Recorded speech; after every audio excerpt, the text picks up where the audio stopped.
Hello hi, myself Abhishek Dubey and welcome to GS club. जैसा कि आपको पता है कि उत्तराखंड अपर पीसीएस जो है, जो पीसीएस का एग्ज़ाम है उत्तराखंड का, उसके लिए हम स्पेशल कोर्सेज चला रहे हैं। तो जिसमें हम करंट अफेयर और हिस्ट्री का भी साइमल्टेनियसली वीडियोस लॉन्च कर रहे हैं।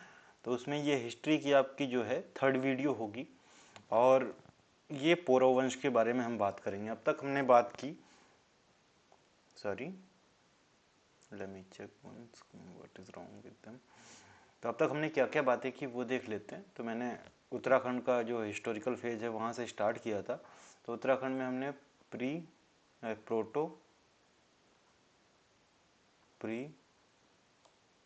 और हिस्टोरिक पीरियड, ठीक है, यानी ये स्टोन वाला जो स्टोन एज प्लस वैदिक कल्चर, जो आईवीसी से भी यहाँ पे थोड़ा सा मर्ज होता है, ठीक है, प्लस जो है हमने जो है कुलिन्स के बारे में बात की। कुलिन्स के बारे में हिस्टोरिकल सोर्सेज लाइक कहाँ कहाँ से उत्तराखंड के बारे में जानकारी मिलती है, जैसे पुराणास की बात की, वेदास की बात की, संहितास की बात की, और जैसे राइटर्स कालिदास की अभिज्ञान शकुंतलम की हमने बात की है, अभिज्ञान पनिनी की बात की अष्टाध्यायी से, ठीक है, टॉलमी की बात की। उसके बाद हमने डिस्कस किया था ये कुलिंदों के बाद जो है, कुलिन के बाद ये हमारा पहला वो होगा, ठीक है, पौरव वंश, जो कि एक कुलिंदों का शासन के बारे में हमको जानकारी तो मिलती है लेकिन बहुत क्रूड नहीं मिलती है कुलिंदों के बारे में, ठीक है। कुलिंदों के बारे में बहुत ही डिस्ट्रक्टेड उनकी शासन प्रणाली क्या थी, कैसे थी, ये सारी चीज़ें हमको क्लियरली नहीं प्राप्त होती हैं। तो हमने जैसे कुलिंद की हम बात कर रहे थे, उसके बाद हमको पता चला कि उत्तराखंड में फिर बैल्कनाइजेशन वाला पीरियड स्टार्ट हुआ है था, बैल्कनाइजेशन का, ठीक है। तो इसमें क्या क्या हुआ था कि हर्षा का पीरियड आया, ठीक है। पहले तो ये मुखारिज वाले आए, मुखारिज जो किंग था, इनकी डेथ के बाद हर्षा का रूल आया, और हर्षा के डेथ के बाद उत्तराखंड में फिर से डिस्टेबलाइजिंग वाला मूवमेंट फिर से चालू हो गया, डिस्टेबलाइजेशन वाला, ठीक है। छोटे छोटे कई राज्य जो है अपने आप को स्वतंत्र घोषित करने के लिए आपस में लड़ने लगे और फोर्टिफिकेशन करने लगे, ठीक है, फोर्टिफिकेशन करने लगे अपने राज्यों की सुरक्षाओं के लिए, ठीक है। छोटे छोटे जैसे जो बेसिकली ये सारी बातें जो है ना आपके उत्तराखंड में, ये इस वाले रीजन की हो रही है, क्योंकि ये वाला जो आपका ये वाला रीजन जो है कुमाऊं वाला, ठीक है, अरे गढ़वाल वाला, सॉरी, उत्तराखंड गढ़वाल कुमाऊं, तो इसमें जो भी पॉलिटिकल मूवमेंट्स या वो हो रही थी, यहीं हो रही थी इसी वाले मूवमेंट में। ये अभी भी बहुत ज़्यादा वो नहीं था, अनटच्ड था। कई ट्राइब्स यहाँ पे रूल करते थे, जिनमें से खस जो है काफ़ी प्रोमिनेंट ट्राइब थी, ठीक है। खस खस ट्राइब है ना, ये लोग प्रोमिनेंट थे, प्रोबेबली बुद्धिस्ट थे, ठीक है, ये लोग। तो यहाँ पे बहुत ज़्यादा पॉलिटिकल मूवमेंट तब तक नहीं होती जब तक राजपूत की एंट्री नहीं होती है कुमाऊं रीजन में। तो ये वाला हम देखेंगे कि ये कब से स्टार्ट होता है, जब चांद डायनेस्टी का प्रभुत्व आता है ना, डोमिनेंस यहाँ पे आता है, चांद डायनेस्टी ऑफ उत्तराखंड। तो ये काफ़ी बड़ी डायनेस्टी थी। तो अभी हम पौरव वंश की बात कर रहे हैं। तो जो आपको पता है, जो vulcanisation phase, fortification of Garhwal जो स्टार्ट हुआ था, छोटे छोटे कई राज्य आपस में लड़ रहे थे और अपनी प्रभुत्व स्थापित करने की कोशिश कर रहे थे। उसमें 3-4 जो राज्य हैं वो उभर कर सामने आए जो काफ़ी पावर रखते थे अपने आप में, जिसमें शत्रुघ्न, गोविशान और पौरवों का नाम मुख्यतः आता है, ठीक है। शत्रुघ्न गोविशान, शत्रुघ्न वाला चक्राता वाला क्षेत्र जो देहरादून के आसपास है, शत्रुघ्न यहाँ थे। गोविशान आपका जो है, गोविशान को आप हमें कमेंट में बताइए, ठीक है। गोविशान पुराना नाम किसका है, ठीक है, गोविशान किसका पुराना नाम है, ये आपके क्वेश्चन में पूछा जा सकता है उसमें, ठीक है। बहुत ही इंपॉर्टेंट क्वेश्चन, हमें पता है, ऐसा आपको लग रहा होगा कि ठीक है बता नहीं रहे, लेकिन आप कमेंट में बताइए, तो इससे क्या होगा, आपको भी वो चीज़ें याद रहेंगी। पौरव वंश को ऐसा माना जाता है कि सबसे जो है उस समय एक सुलझी हुई जो है अर्थव्यवस्था, political system, economical administration system लेकर आए ये, ठीक है। पौरव तो हम यहाँ पे पौरव का डिस्कस करेंगे, क्योंकि सबसे पहले जो है आप देखेंगे कि काउंसिल ऑफ मिनिस्टर्स और जो अलग अलग पोस्ट्स हैं या लैंड मेजरमेंट, ये सारी चीज़ें ढंग से लागू करने वाला ये पहला जो है डायनेस्टी थी उत्तराखंड की, ठीक है, पौरव वंश। तो हम आज पौरव वंश की ही बात करेंगे। और भी कुलिंदों के साथ में कई लोग थे, ठीक है, जो कुशानाज के खिलाफ कुलिन्स के साथ मिलकर लड़े थे, कुशानाज के खिलाफ। कुशानाज और कौन थे बताइए। उत्तराखंड में जो है फर्स्ट जो सेंचुरी एडी के आसपास किनका प्रवेश हुआ था, first to second century AD के पास कौन कौन सी फॉरेन फोर्सेस थी जो उत्तराखंड में राज्य की थी, खासकर देहरादून वाले एरिया में यहाँ पे एंटर किए थे, जिनका जो है कई कॉइन्स भी मिलते हैं। कुशानन कॉइन्स मिलता है और शकाज का मिलता है, शकाज का, ठीक है। तो इनके खिलाफ जो है कौन कौन कुलिन्स के साथ और कौन कौन मिलकर लड़ा था, एक बार वो चीज़ें आप देख लीजिएगा, ठीक है, ऐसा माना जाता है, ठीक। तो जो पौरव वंश था, तो ये समकालीन किसके थे, कंटेम्प्रेरी किसके थे, तो ये जो हर्षा वाला पीरियड जब ख़त्म हुआ तभी का माना जाता है, ठीक है, ठीक। हर्षा का पीरियड जब ख़त्म हुआ कत्यूरियों से पहले, ठीक है, तो कत्यूरियों से पहले जो है मान सकते हैं इनको, इनके बाद कत्यूरीज आएंगे, उसके बाद कत्यूरीज के बाद दो डायनेस्टीज और जो हमको एंशिएंट हिस्ट्री ऑफ उत्तराखंड में देखने को मिलेंगी, जो जिनको हम डिस्कस करेंगे। इसके पूर्व के बाद जो है कत्यूरीज को डिस्कस करेंगे, कत्यूरीज बहुत बड़ा टॉपिक नहीं होगा। उसके बाद चांद वंश ऑफ कुमाऊं, ठीक है, और पंवार वंश ऑफ गढ़वाल। पंवार वंश ही वो वंश था, ये आपको लास्ट तक आज़ादी के समय तक जो है दिखेंगे, अब से स्टार्ट होके ना। सबसे पावरफुल चांद और पवार माने जाते हैं, चांद वंश और पंवार वंश, है ना। तो ये कुमाऊं वाले रीजन में थे और ये गढ़वाल वाले रीजन में, ठीक है। ये दोनों को डिस्कस करेंगे और कत्यूरीज को डिस्कस करेंगे एंशिएंट में। उसके बाद हम आ जाएंगे जो है ब्रिटिश पीरियड और जो है गोरखा रूल वगैरह, जो कैसे कैसे ब्रिटिश वो क्या क्या हुआ, उन सब की बात करेंगे। तो टोटल 5 टॉपिक्स बची हैं, हार्डली 5 वीडियोस में कंप्लीट हो जाएंगी, ठीक है। तो आइए बात करते हैं। तो आपको बता दिया कि प्रीडिसेस किसके थे, कत्यूरीज के थे, ठीक है। समकालीन किसके थे, कंटेम्प्रेरी, तो हर्षा या उसके बाद वाला सीजन जो हम मान सकते हैं, ठीक है, यशोवर्मन वाला जो रीजन था उससे रिलेट कर सकते हैं कन्नौज का, ठीक है। तो इनका सोर्सेज कहाँ से मिलता है, सबसे बड़ी बात, कोई भी डायनेस्टी है कहाँ से आई, कैसे आई, सबसे पहले हम सोर्स की बात करते हैं। तो सोर्स बहुत ही इंपॉर्टेंट हो जाते हैं। तो अल्मोड़ा के तालेश्वर से हमें एक एडिक्ट मिला है ना, बस ये सिर्फ अकेला एडिक्ट है जो हमको पौरव वंश के बारे में जानकारी देता है, और कोई साक्ष्य नहीं है हमारे पास, सिर्फ और सिर्फ अकेला एडिक्ट है। इसलिए इंपॉर्टेंट हो जाता है जब भी कोई एग्जाम में कोई इन्फॉर्मेशन ऑनली में आ जाती है, इन्फॉर्मेशन सिर्फ या अकेला या ऑनली, तो वो बहुत ही ज़्यादा इम्पॉर्टेंट हो जाती है, ये याद रखिएगा। तो this is the only edict through which we knew about Paurav वंश और पौरव डायनेस्टी, ठीक है। तो ये इस तालेश्वर एडिक्ट के हिसाब से, तालेश्वर अल्मोड़ा में है, अल्मोड़ा कहाँ है, ये उत्तराखंड है, ठीक है, यहाँ पे कहीं पे है अल्मोड़ा, बागेश्वर के पास में ना।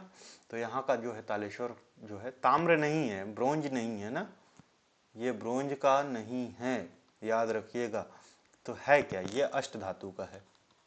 अष्ट धातु मतलब 8 काइंड ऑफ मेटल को स्मेल्ट करके बनाया गया है, smelting of 8 kind of metals ना थ्रू अष्ट धातु। बहुत ही ये जो है अष्ट धातु मानते थे कि बहुत ही कीमती होता था, वैल्यूएबल होता था, ठीक है, वैल्यूएबल। कई आपको मूर्तियां भी मिलेंगी एंशिएंट टाइम की अष्ट धातु में, ठीक है, आइडल्स बहुत सी मिलती हैं हमको अष्ट धातु में बनी हुई, जिनकी तस्करी वगैरह भी होती है, ठीक है, इंटरनेशनल मार्केट में प्राइस बहुत ही हाई मिलता है। तो ये जो अल्मोड़ा का आपका तालेश्वर एडिक्ट है, ये अष्ट धातु में था। तो इसकी ओरिजिनल कॉपी जो है आपके लखनऊ संग्रहालय में रखी हुई है, ठीक है, और एक जो है इसकी प्रोटोटाइप जो है आपके उत्तराखंड में है, ठीक है, देहरादून में, ये याद रखिएगा।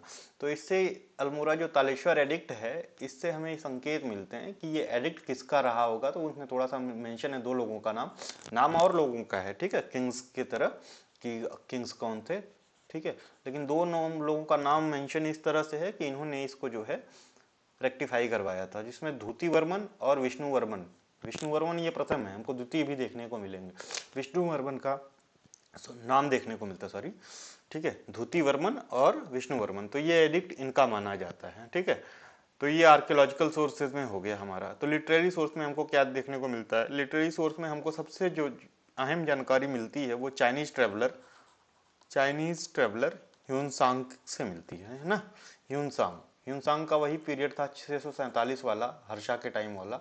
ठीक है, ये पहले जो है चाइना से आसाम आए। ठीक है, आसाम के राजा के पास, आसाम से फिर हर्षा की कोर्ट में आए। ठीक है, हर्षा के कोर्ट से उत्तराखंड का भ्रमण किया, फिर उसके बाद ये साउथ गए थे। ठीक है, इस तरह से इनका वो पूरा मूवमेंट था ह्यूनसांग का। बुद्धिस्ट थे। ठीक है, तो ह्यूनसांग ने क्या बोला है, जो है इसको, इस एरिया को ब्रह्मपुर टर्म किया है। तो इनका कैपिटल बताया है पोरोक्स का, ब्रह्मपुर बताया है, और इसको पूरा बताया है कि ये एरिया जो है 667 माइल्स में फैला हुआ है ना। पौरव वंश का जो एरिया है पूरा फोर्टिफिकेशन वाला, प्लस उसके बाद इनका जो जहां तक शासन था वो 677 माइल्स तक फैला हुआ है, एंड सराउंडेड बाय माउंटेन्स, पहाड़ों से घिरा हुआ है। तो that could be one of the reason जिसकी वजह से इनको पौरव या पर्वताकार वंश कहा जाता है। पर्वताकार मीन्स क्या होगा कि पर्वत के आकार का, तो कोई राज्य जो पर्वतों से चारों तरफ से घिरा हो उसको पर्वताकार टर्म दे दिया गया। तो that could be one of the reason. हाँ, we don't know exactly but this could be. और हमें जानकारी और कहां से मिलती है? तो मार्कंडेय पुराण से मिलती है और ब्रह्म संहिता से भी मिलती है। तो ब्रह्म संहिता और मार्कंडेय पुराण ने पौरवों के बारे में कुछ नहीं बोला है ना, पौरवों के बारे में कुछ नहीं बोला है, बट इन्होंने ब्रह्मपुर के बारे में बोला है। ठीक है, ब्रह्मपुर का मेंशन हमको कहां पे मिलता है? मार्कंडेय पुराण में और ब्रह्म संहिता में। ब्रह्म संहिता में। ठीक है, मार्कंडेय पुराण, मार्कंडेय पुराण और ब्रह्म संहिता। ठीक है, इसमें हमको जो है किसका? ब्रह्मपुर का जो है जिक्र मिलता है, ब्रह्मपुर का। पौरवों का जिक्र कहाँ किसने किया? ह्यूनसांग ने किया है। ह्यूनसांग ने पौरव और इनकी कैपिटल को ब्रह्मपुर बताया है। ठीक है, कैपिटल को ब्रह्मपुर बताया है। ठीक है, ब्रह्मपुर को कई लोगों ने कई तरह से बोला है, कुछ ने जैसे हमारे जो ये मॉडर्न हिस्टोरियन है, क्या नाम है, अलेक्जेंडर कनिंगम, इन्होंने तो पूरे कुमाऊं और गढ़वाल वाले रीजन को ही जो है ब्रह्मपुर ही बोल दिया है ना, कंप्लीट जो ब्रह्मपुर था। जो मॉडर्न हिस्टोरियन आपके हैं, क्या नाम है, अलेक्जेंडर कनिंगम, जो अशोका के एडिक्ट की खोज की थी इन्होंने, एडिक्ट्स ऑफ अशोका जो खोजे थे। ठीक है, अलेक्जेंडर कनिंगम ने।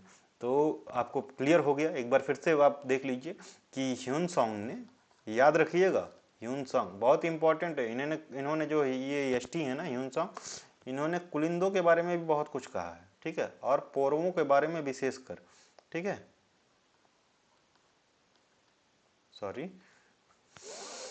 ठीक, तो ह्यूनसांग ने, क्या हो रहा है यार, शिट, ब्रह्मपुर को पौरवों की कैपिटल बताया है, ब्रह्मपुर को पौरवों की कैपिटल बताया है, और पौरवों के बारे में जिक्र किया है। टोटल एरिया को 667 माइल्स में फैला हुआ बताया है और माउंटेन से घिरा हुआ बताया है। ठीक है, तो आइए देखते हैं। और मार्कंडेय पुराण और ब्रह्म संहिता ने ब्रह्मपुर के बारे में जिक्र किया है। तो ये रही बात इतनी। टाइम पीरियड क्या रहा होगा? आपको पता है कि अगर ह्यूनसांग की बात हो रही है, ठीक है, तो ह्यूनसांग का समय क्या था? वही हर्षा वाला पीरियड था। तो 600 से 800 एडी की बात करते हैं हम। ठीक है, 600 से,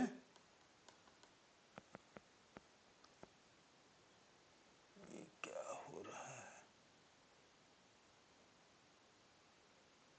सॉरी, थोड़ा सा देख लेते हैं फिर देखते हैं क्या हो रहा है।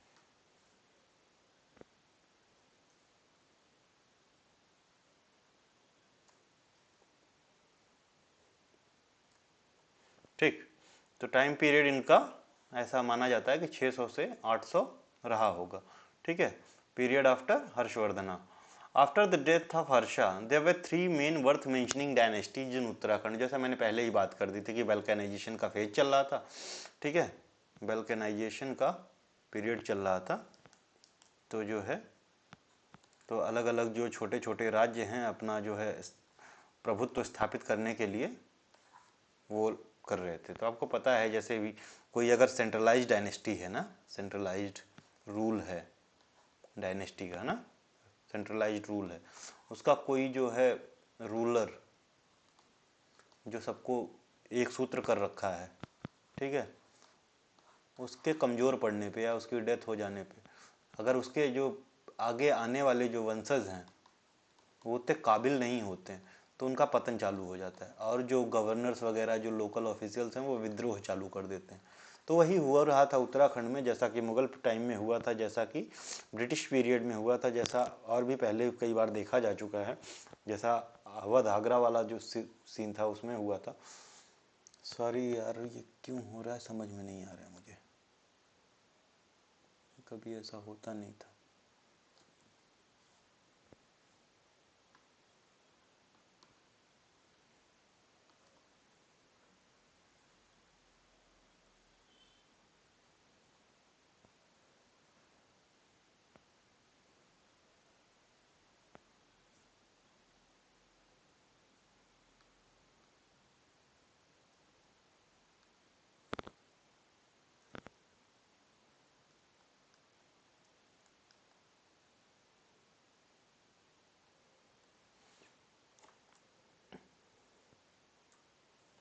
ठीक, तो यहाँ तक बात की इनके टाइम पीरियड की हमने, ठीक है, हर्षा के समय या उसके बाद वाले, तो 3 वर्ष में वर्थ मेंशनिंग रहे होंगे। ऐसा माना जाता है कि जो बैल्कनाइजेशन का फेज था उत्तराखंड में, ठीक है, फेज ऑफ बैल्कनाइजेशन, ठीक है, इस समय जो है टोटल 52 जो है, 52 से भी ज़्यादा रहे होंगे, तो 52 जो है गढ़ों का जिक्र किया गया है, ठीक है, 52 गढ़ों का जिक्र होता है उत्तराखंड में, गढ़वाल वाले क्षेत्र में फोर्ट्स जो हैं छोटे छोटे किंगडम, 52 गढ़ों का। तो इनमें से जो प्रोमिनेंट थे वो शत्रुघ्न, गोविशान, पौरववंश ये थे, ठीक है, जिनका जिक्र हम कर रहे हैं।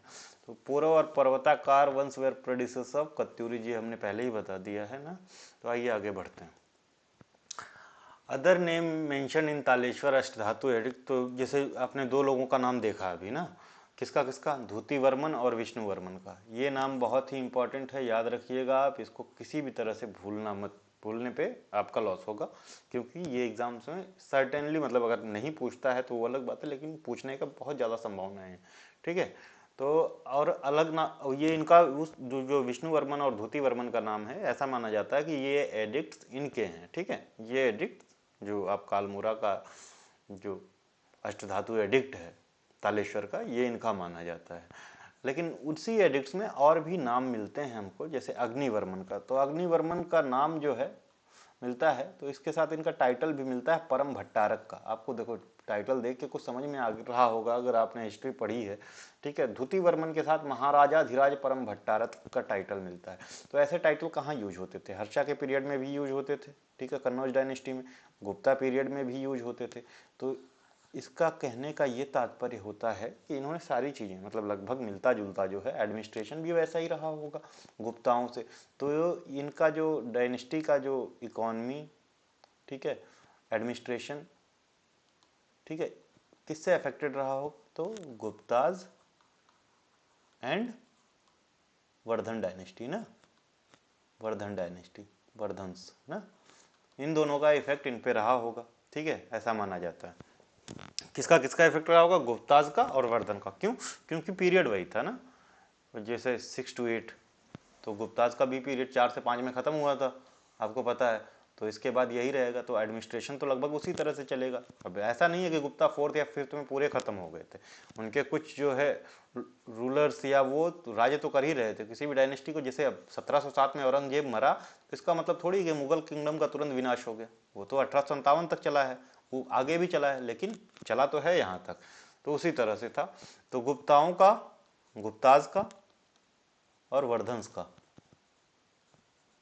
इफेक्ट देखने को मिलेगा आपको पर्वताकार डायनेस्टी के किंगडम या राज्य के ऊपर, है ना, इनके एडमिनिस्ट्रेशन पॉलिसीज, उन सारी चीजों में, ठीक है।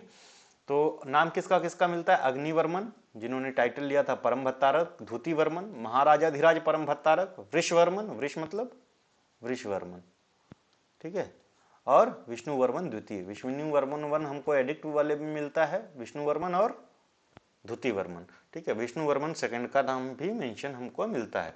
तो अब देखिए, ऐसा कहा जा सकता है कि जो विष्णुवर्मन प्रथम, विष्णुवर्मन और धुतिवर्मन, ये लोग राजा नहीं रहे होंगे, दे वर नॉट किंग ना, that could B, this is one of the possibility, है ना। ये सही नहीं हो सकता है, लेकिन ऐसा कहा जा सकता है। जिसको आप फैक्ट में कहीं मेंशन मत करना, अगर आप मेंस लिख रहे हैं उस समय आपको फायदा करेगा, ठीक है। तो ये राजा नहीं रहे होंगे, क्यों? क्योंकि आपको पता होगा गुप्ता पीरियड पे अब जब जाएंगे तो कब गुप्ता पीरियड का फाउंडर किसे माना जाता है?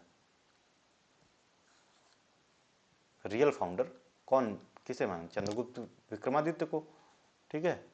लेकिन अगर हम सही देखें तो श्रीगुप्त और घटोत्कच, घटोत्कच, ठीक है, ये है। लेकिन ये किसी के वसल्स थे ना, गवर्नर्स थे किसी के अंदर। धीरे धीरे इन्होंने अपने आप को आज़ाद किया, उसी जैसे सुंगा वाले पीरियड की बात भी कर लें, ठीक है, सुंग डायनेस्टी का।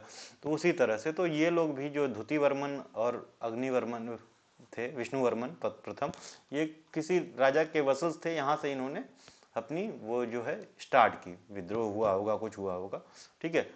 क्यों? क्योंकि आपको जैसे जब भी कोई उस समय राजा होता तो वो उपाधि जरूर धारण करता था। जैसे अग्निवर्मन है परम भट्टारक का, धुतिवर्मन महाराजा धीराज परम भट्टारक का, ठीक है, इस तरह से उपाधि धारण किए। तो धुतिवर्मन तो राजा थे, लेकिन विष्णुवर्मन प्रथम जो है ये किंग नहीं रहे होंगे, ऐसा माना जाता है, ठीक है।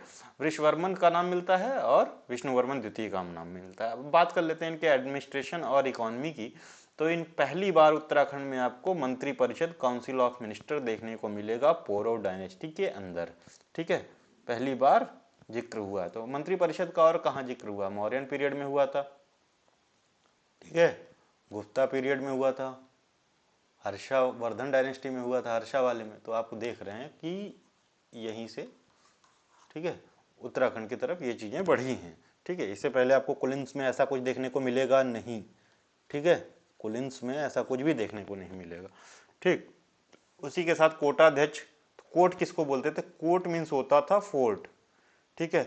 तो द पर्सन, ठीक है, और the person responsible for security of palace of king is known as कोटाध्यक्ष। तो वह व्यक्ति जो फोर्ट की या राजमहल की सुरक्षा के लिए जिम्मेदार होता था उसे कोटाध्यक्ष बोलते थे, ठीक है, ठीक है। नाम याद रखिएगा, बहुत बार पूछा जाता है, इंपॉर्टेंट है। कोटाध्यक्ष, तो कोट से याद रखिएगा, कोट means fort. The person responsible for security of the fort or palace of the king was known as कोटाध्यक्ष, ठीक है।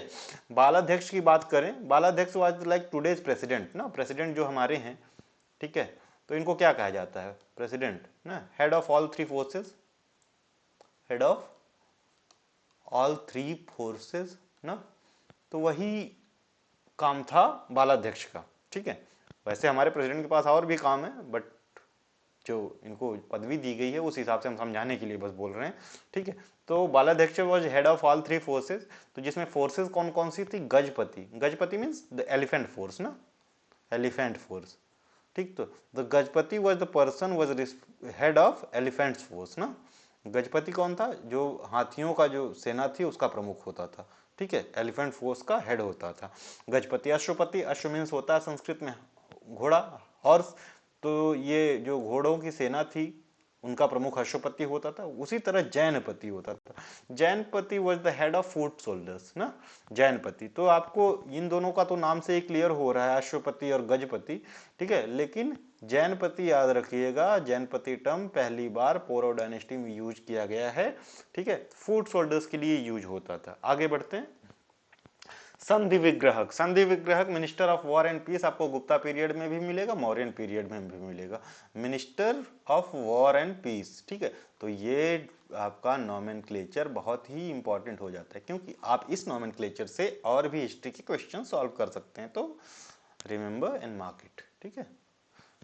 क्या? संधि विग्रहक, संधि विग्रहक वाज मिनिस्टर, संधि, संधि से आपको पता होता है संधि करवाना, ठीक है, संधि, ठीक है, मेडिएशन, ठीक है। तो संधि विग्रहक वाज द पर्सन। तो आप इसमें अगर खोजेंगे नाम, तो नाम से ही जाहिर हो जाता है संधि। संधि मीन्स पीस की, तो किसी का चीज का जो है मेडिएशन करवाना, तो मेडिएशन से क्या होती है, पीस होती है। तो संधि विग्रहक was the minister who was responsible for war and peace both. ठीक है, विग्रह मतलब अलग करवाना, तो संधि विग्रहक। ठीक है, द्वारिक कौन होता था, द्वार से द्वारिक बना है, द्वार, द्वार मीन्स गेट। ठीक है, द्वार से द्वारिक, god of cities interest entrance, जो आपका जो फोर्ट होता था ना, समझ लीजिए ये फोर्ट है, तो यहाँ पे हेड गेट होता था ना किसी भी फोर्ट का, मुख्य द्वार, तो इसका जो हेड होता था, इसका हेड गेट का, ठीक है, उसको द्वारिक बोलते थे, द्वारिक बोलते थे। ठीक है, तो person person who was guarding the palace, ठीक है, who was guarding the palace, who guards the entrance gate ना, guards the main gate of the palace ना, मेन गेट, सॉरी। तो उसके बाद आता है दंडपाशिक। दंडपाशिक कौन होता था, दंडपाशिक जैसे आज हमारे डिस्ट्रिक्ट में सुपरिटेंडेंट ऑफ पुलिस होता है, उसी तरह दंडपाशिक होता था। तो इंटरनल सिक्योरिटी इसका जिम्मा होता था। तो आपको भी पता होगा कि जो पुलिस है, पुलिस का भी काम लॉ एंड ऑर्डर मेंटेन करना है, ठीक है, और इंटरनल सिक्योरिटीज को देखना है ना, यही काम होता है ना पुलिस का। तो दंडपाशिक का काम इंटरनल सिक्योरिटी से रिलेटेड होता था, हेड ऑफ पुलिस होता था। ठीक है, इकोनॉमी की बात करते हैं, पौरव वंश की इकोनॉमी कैसी रही होगी, तो ये सारी चीजें भी हमको थोड़ा सा वो, ये सारी जानकारी हमको कहाँ से मिल रही है, वही एडिक्ट से, और कुछ हेमसांग साहब दे रहे हैं। ठीक है, और तो ये जो है डीसी सरकार ने भी थोड़ा बहुत कमेंट किया है पौरव के बारे में, कि ऐसा इस समय रहे होंगे गुप्ता के प्रेडिसेर्स थे, अरे गुप्ता कह रहे हैं, इनके कत्यूरीज के, ये बोलते हैं डीसी सरकार जी बोलते हैं। ठीक है, तो बस इतना ध्यान रखिए कि और किस हिस्टोरियन ने बात की है, मॉडर्न हिस्टोरियन ने, तो डीसी सरकार, तो ये पॉइंट आपको मेंस में लिखने के लिए बहुत ही इंपॉर्टेंट हो जाता है। ठीक है, डीसी सरकार। Main source of income was land revenue, that was probably 1/6 of the produce ना, 1/6 ऑफ द प्रोड्यूस। तो ये घटता बढ़ता रहता था, 100% वो फिक्स नहीं था। ठीक है, फिक्स नहीं था, प्रोबेबली इट वाज ना, presented in both cash and cash and kind. Kind मतलब जैसे बाटा सिस्टम वाला जो सिस्टम था, बाटा में हम कैसे डील करते थे, काइंड में ही डील करते थे, कैश में नहीं करते थे। तो जो आपका जो लैंड रेवेन्यू होता था, टैक्स होता था, लैंड टैक्स, तो इसको कैश और काइंड दोनों में दिया जाता था। किसको दिया जाता है, राजा को ना, कैश एंड काइंड। तो काइंड यानी अनाज वगैरह जो भी हो, ठीक है, कैश में, तो धन की बात करें तो कैश में जो है, जो प्रेजेंट किया जाता था, तो उसको भाग बोलते थे ना, भाग। और जो इसके लिए रिस्पॉन्सिबल होता था कलेक्शन के लिए, जो पर्सन ऑफिसर रिस्पॉन्सिबल होता था कैश कलेक्शन के लिए, लैंड रेवेन्यू, उसको भागिक बोलते थे, भागिक, भागिक। ठीक है, वो जो काइंड में होता था, ठीक है, उसको भोग बोलते थे। काइंड में जो दिया जाता था, अनाज हो गया, फल फ्रूट जो भी हो, तो इसको भोग बोलते थे। ठीक है, और इसका जो पर्सन रिस्पॉन्सिबल होता था फॉर कलेक्शन, उसको भोगी बोलते थे, ये याद रखिएगा। तो लैंड रेवेन्यू 1/6 प्रोबेबली होता था, और प्रोड्यूस दोनों तरह दिया जाता था, कैश और काइंड में। तो कैश में जो दिया जाता था वो भाग होता था, पर्सन वाज जो person responsible for collection of जो है कैश, कैश में जो है लैंड रेवेन्यू, लैंड टैक्स, तो the person was named as भागिक। ठीक है, and the person responsible for collection of land revenue in kind was भोगिक ना, भोग, भोगी। ठीक है, तो ये दो चीजें इंपॉर्टेंट हो गई। लैंड मेजरमेंट जो यूनिट थी वो द्रोणवायम थी। ठीक है, द्रोणवायम के नाम की यूनिट थी जिससे लैंड मेजरमेंट किया जाता था। लैंड टाइप कैसे होते थे, दो तरह की लैंड होती थी बेसिकली पोरो डायनेस्टी के समय। तो केदार लैंड है ना, एक केदार लैंड होती थी, land type, sorry, land type में लैंड दो तरह की होती थी। ठीक है, एक तो केदार, केदार, एक सारी, दो तरह की लैंड होती थी। तो केदार लैंड ऐसी होती थी जहां पे इरिगेशन फैसिलिटीज अवेलेबल होती थी ना, इरिगेशन फैसिलिटीज अवेलेबल होती थी। और सारी जो है वो इरिगेशन फैसिलिटी जहां अवेलेबल नहीं होती थी, टोटली डिपेंड होता था मानसूनल रेनफॉल पे। ठीक है, मानसूनल रेनफॉल पे। तो ये रीजन कौन सा होता रहा होगा, आपको पता है कि हाँ ये तेराई वाला रीजन होता रहा होगा। ठीक है, तो आपको पता है कि हाँ जहाँ पे इरिगेशन है वहाँ पे प्रोड्यूस अच्छा होगा। ठीक है, प्रोड्यूस अच्छा होगा, तो यहाँ जनरली जो है टैक्स जो होता था लैंड रेवेन्यू ये हाई होता था। ठीक है, और सारी में वही कम होता था, लेस होता था। ठीक है, सारी पे इरिगेशन फैसिलिटीज अवेलेबल नहीं थी, केदार में इरिगेशन फैसिलिटीज अवेलेबल थी। दो तरह की लैंड होती थी, मेजरमेंट यूनिट द्रोणवायम कहलाता था। ठीक है, इसी तरह से राजपूत पीरियड में देवमात्रक होता था, जैसे द्रोणवायम है इस समय ना, तो उसी तरह देवमात्रक होता था राजपूत पीरियड में लैंड मेजरमेंट यूनिट। ठीक है, आगे चल के आपको मिलेगा ये। It is known from Taleshwar addict that Yashovarman of Kannauj dynasty March towards Paurav. तो किसी राजा के खिलाफ जो है इन्होंने मार्च किया था।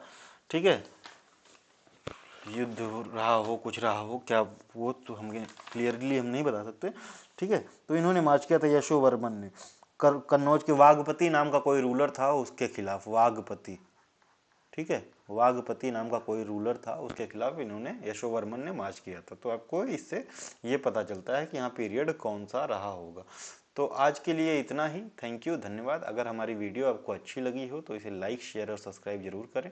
हाँ, आगे की बात अगर हम करें तो देखिए अभी क्या क्या बच गया। अभी आपका जो है एंशियंट वाला पार्ट खत्म हो गया है।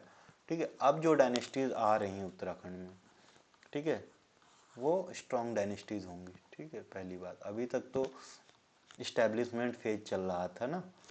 ठीक है, अब ये स्ट्रॉन्ग होंगी। तो इसमें हमारा क्या क्या बच गया है, कत्यूरीज बच गए हैं, कत्यूरी या कत्यूरी डायनेस्टी। तो ये टॉपिक छोटा सा होगा कत्यूरी डायनेस्टी वाला। इसके बाद जो है चांद डायनेस्टी ऑफ कुमाऊं और पंवार डायनेस्टी ऑफ गढ़वाल। ठीक है, पंवार डायनेस्टी ऑफ गढ़वाल। अब आपको ये बता दें कि ये जो दो डायनेस्टीज हैं चांद और पंवार, पूरी हिस्ट्री जो है जो फ्रेज करेंगे उत्तराखंड का यही दोनों करेंगे, है ना। और सबसे ज़्यादा पावरफुल, सबसे ज़्यादा इंपॉर्टेंट यही थी। थोड़ा लंबी डायनेस्टीज होंगी, थोड़ा लंबा चलेगा चैप्टर इनका। तो ये 3 चैप्टर में ये ख़त्म होंगी। उसके बाद आपका स्टार्ट होगा, क्योंकि ये चलने वाली हैं दोनों 1815 तक। 1815 यानी ईयर जब गोरखा, 1815 नहीं 1791 तक, जब तक गोरखाज इंटर नहीं किए थे। ठीक है, इसके बाद जो है जो गोरखाज का एंट्री होता है कुमाऊं गढ़वाल रीजन में।